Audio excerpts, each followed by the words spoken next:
You wake up this morning and reach for something no ancient human ever touched. A handle turns and clean water just appears. Warm if you want it, minty paste on a plastic brush, hot water falling over your skin, soap, shampoo, deodorant, a closet full of clean clothes. And somehow, you still need coffee before you feel human. Now take all of it away. No shower, no toothpaste, no mirror, no laundry, no morning confidence in a bottle. Just fire, skin, hides, dirt, smoke, whatever water you could find, and a small group of people facing the exact same problem you are. So did ancient humans smell bad? By today's standards, probably yes. But that's the easy answer, and easy answers are usually incomplete. The real question is how humans survived for hundreds of thousands of years without a single bar of soap. And the answer is stranger and smarter than they were dirty. Before we get there, hit subscribe. This channel rebuilds the world your ancestors actually lived in. Let's start with the mouth. Your mouth is full of bacteria right now. It always has been. Toothpaste doesn't erase that colony, it just manages it, keeping the balance from tipping toward decay. Ancient humans never had that tube of paste. But here's the part that surprises people. Their teeth were often healthier than ours. Skeletal evidence from hunter-gatherer populations shows relatively low rates of cavities. Then agriculture arrives and something shifts. Diets fill up with grain, starch, and sugar. Bacteria feed on that starch, produce acid, and cavities spike. The switch to farming didn't just change what humans ate, it changed what was rotting inside their mouths. So the picture flips. The primitive ancestor with no toothbrush often had stronger teeth than the early farmer eating bread every day. Bread built civilization. Bread also built cavities. Hard to get one without the other. And ancient people weren't doing nothing about it. Across cultures, humans chewed on fibrous twigs, sometimes called chewing sticks, or in some traditions, miswak. The fraying end worked like a natural brush, scrubbing plaque off the teeth, while compounds inside certain woods showed real antibacterial properties. This wasn't guesswork, it was observation, repeated for generations until it became routine. No mint flavor, no packaging, just a stick, a mouth, and a habit, passed down until it worked well enough to keep doing it. That's the pattern you'll see again and again in this video. Not high technology, just attention, repetition, and knowledge quietly handed from one generation to the next. Now the mouth is only the beginning. The real mystery starts with your skin. Here's something almost nobody realizes. Sweat itself barely smells at all. Fresh sweat is mostly water, salt, and a few trace compounds. On its own, it's close to odorless. The smell you associate with body odor doesn't come from the sweat glands directly. It comes from bacteria living on your skin, breaking down that sweat into new compounds as a byproduct. The odor is a side effect of biology meeting biology, not a sign of filth. Ancient humans had the same glands, the same bacteria, the same basic chemistry you have right now. What they didn't have was daily soap to reset that bacterial colony every morning. So yes, over days without washing, that smell would build up stronger than what you're used to. But stronger doesn't mean dirty. And it definitely doesn't mean careless. This is worth sitting with for a second, because modern culture treats body odor as a moral failing, something to be embarrassed about, something that means you didn't try hard enough. Ancient humans had no reason to carry that shame. Smell wasn't a verdict on your character. It was just a normal output of a body doing normal things in a world that hadn't invented a way to erase it every 24 hours. Their noses weren't more tolerant because they were less sensitive. They were more tolerant because their entire environment ran on a different baseline. When everyone around you smells like sweat, smoke, and hide, sweat and smoke and hide simply become the smell of being alive. Which raises a strange question. What if that smell wasn't just something they tolerated? What if their noses were actually using it for something? Think about your nose for a second, not as a source of embarrassment, as an instrument. Before labels, before expiration dates, before anyone could test water in a lab, the nose was doing that job. Smell told you if water had gone stagnant, if meat had turned, if a wound was starting to fester instead of heal. A sour off smell wasn't just unpleasant, it was data. It was your body's early warning system, running quietly in the background of every single day. Ancient humans didn't have the luxury of ignoring that system. They lived close to it because their lives depended on reading it correctly. Smell this water, is it safe? Smell this meat, is it still good? Smell this wound, is it healing or turning into something dangerous? Even the air around a shelter carried information, whether it was dry and safe or damp and rotting, or marked by a predator that had passed through recently. So the human sense of smell wasn't a weakness in a world without soap. It was a survival tool, sharpened by necessity, trusted the way you trust your eyes. And here's the part that should change how you think about all of this. this. A strong body odor in that world wasn't shameful. It was almost irrelevant next to the smells that actually mattered, the ones that meant danger or safety, food or poison, life or death. Worrying about how you personally smelled would have been a strange use of attention in a world constantly asking you to smell everything else correctly. Which brings us to a smell they didn't just tolerate, one they may have actually loved. To you, campfire smoke is a weekend smell, a camping trip, a backyard barbecue, something you notice for a few hours and then wash out of your hair. To an ancient human, that same smell might have meant something closer to home itself. Fire meant predators stayed back. Fire meant warmth through a freezing night. Fire meant meat that wouldn't tear at your gut the way raw meat could, and food that was easier to digest, carrying more usable energy with less effort from your body. Fire meant light after the sun disappeared, when almost everything dangerous in that world was more comfortable in the dark than you were.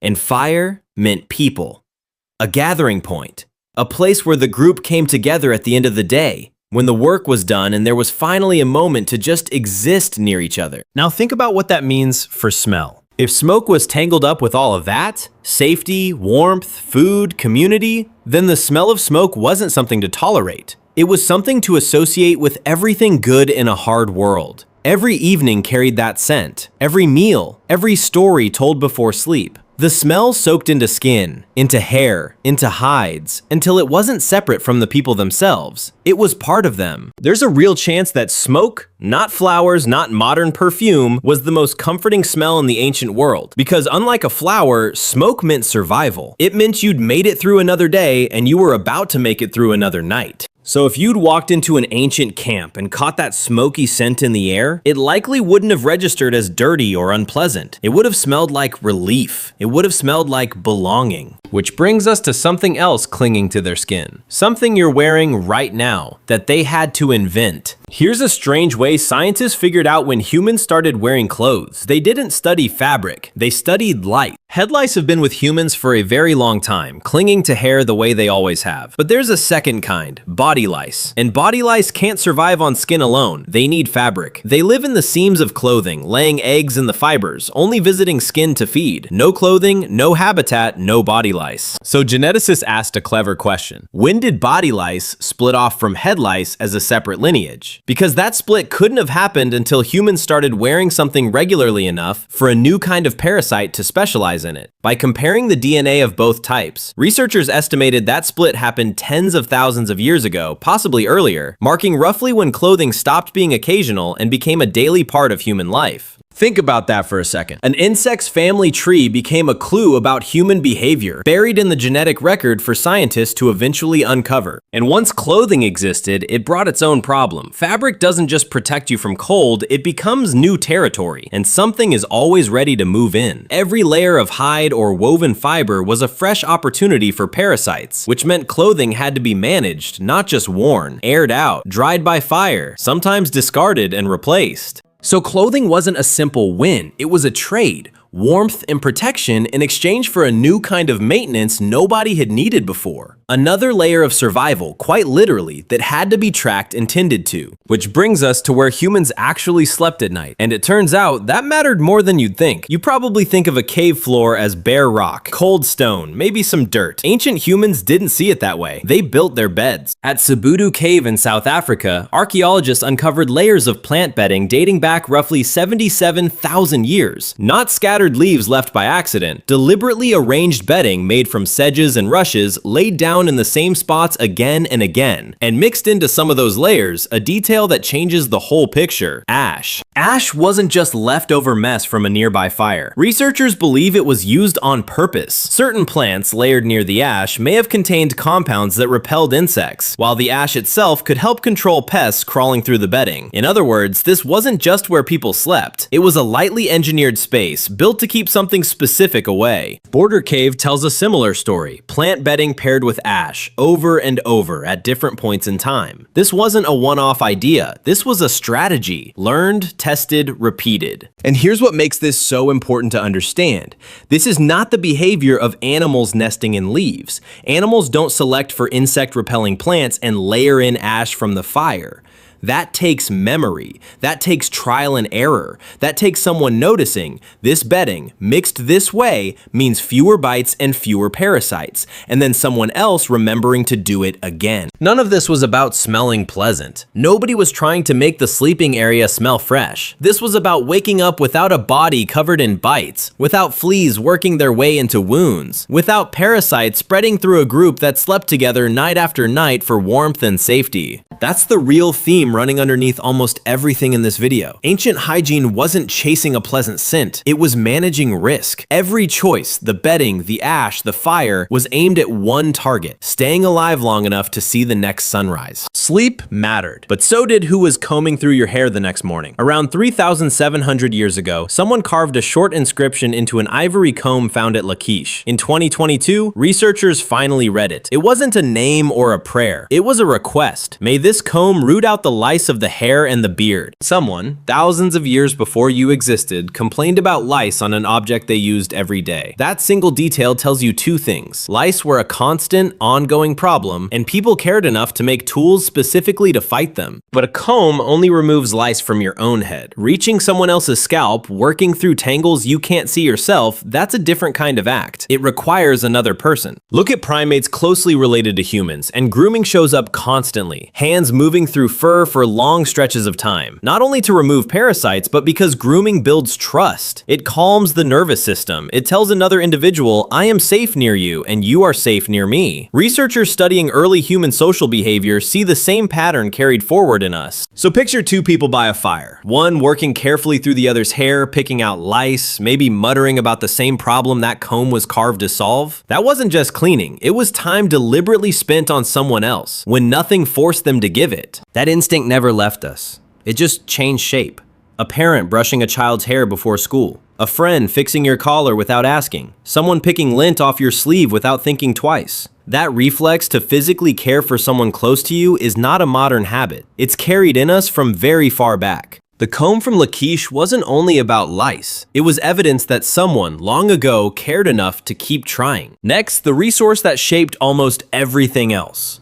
Water. Forget the idea of a daily shower routine. Ancient humans didn't have one, and the reason isn't laziness. It's geography. If you lived near a river, a lake, or a coastline, water was simply part of daily life. Bathing, cooling off, washing hands before eating, all of it happened naturally because the water was right there. But if your world was a desert, water wasn't something you splashed around in for hygiene. It was something you rationed to survive. Every drop mattered more for drinking than for washing skin. In a cold grassland or an ice age landscape, exposing wet skin to freezing air could be dangerous in its own right, so bathing wasn't a casual daily habit either. In a dense rainforest, humidity and rain meant your body rarely stayed dry for long, whether you wanted it to or not. So there was no single answer to how often did ancient humans wash. The honest answer is, it depended entirely on where they lived. Your environment decided your hygiene routine, not a bottle on a shelf. And when people did need to scrub something clean, hands, tools, cooking surfaces,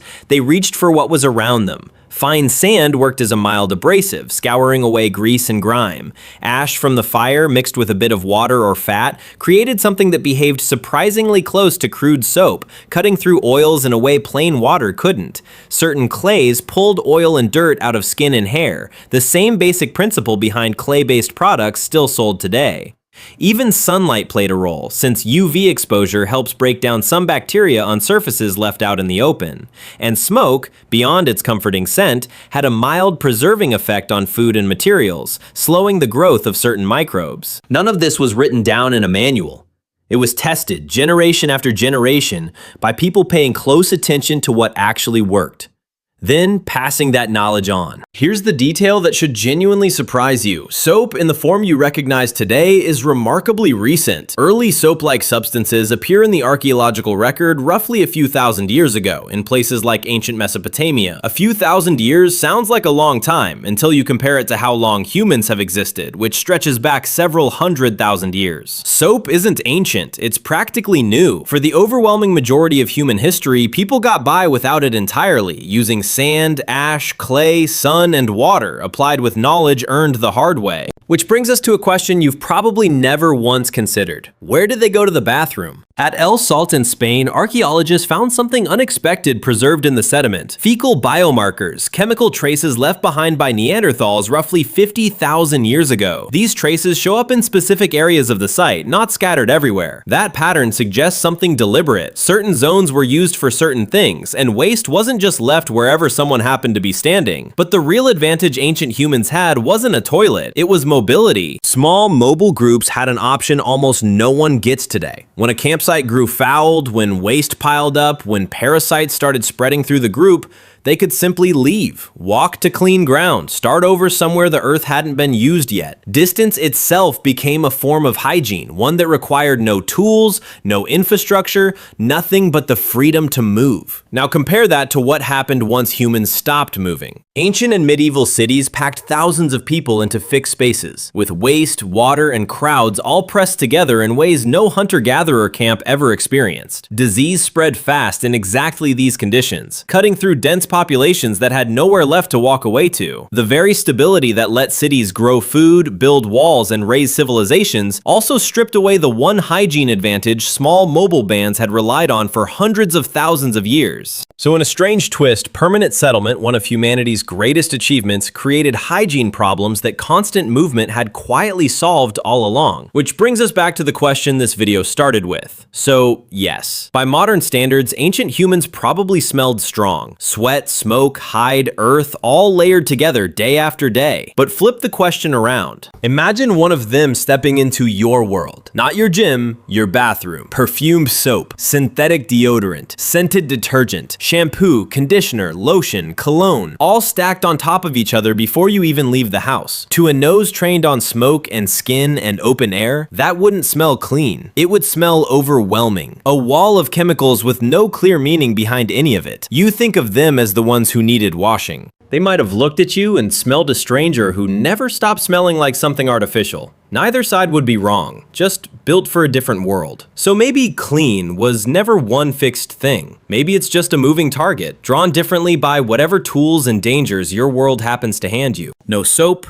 no shower, no mirror, but water when they could find it. Fire to keep the dark away. Plants and ash tucked into their bedding. Sand and clay to scrub their skin. A comb, carved with a plea against lice. Distance, used like a tool, walking away from what had gone wrong. And a nose sharp enough to read the world before anyone had words for danger. That's not nothing, that's a system. Just not one that would fit in your bathroom cabinet. So picture that cave again. The fire low, the air thick with smoke and skin and earth. It doesn't look dirty anymore, does it? It looks like a group of people who understood exactly what their world demanded of them, and met it. If you learned something today, subscribe for more of what history never wrote down. And tell me honestly, in the comments, how long do you think you'd survive without soap?